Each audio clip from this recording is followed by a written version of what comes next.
Diqqət edin, görün necə möhtəşəm vəsiyyətdir. Allah Teala Quran-ı Kərimdə bildirir Loğman surəsinin 13-cü ayəsində: "Və iz qala Luqmanu li ibnihi və huve ya'izuhu." Bir zaman Loğman deyir öz oğluna vəsiyyət edərək belə demişdir: "Ya buneyyə, la tuşrik billah." Ey oğlum deyir, Allaha ortaq qoşma, şərik qoşma. İnne şirke le zulmun azim. Şübhəsiz ki Allaha şərik qoşmaq böyük zülmdür. Diqqət edin. Loğman öz oğluna ən birinci nəyi tövsiyə edir? Allaha ortaq qoşmamağı. Çünki Allaha ortaq qoşmaq günahlar içərisində ən böyük günahdır. İnsanı həlak edən günahdır.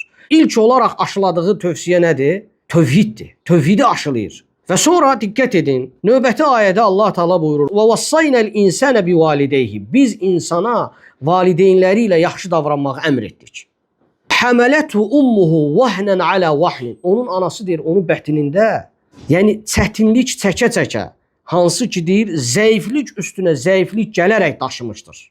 Və fisaluhu fi amayn. Və deyir, onun süddən ayrılma müddəti də 2 il daxilində olur. 2 il içərisində olur. Sonra fikir verin nə deyir? Ənişkurli və li valideykə. Sonra fikir verin, Allah Teala bildirir ki, deyir ki, mənə şükr et və atana, anana şükr et. İləyyəl masir. Axır dönüş deyir mənədir.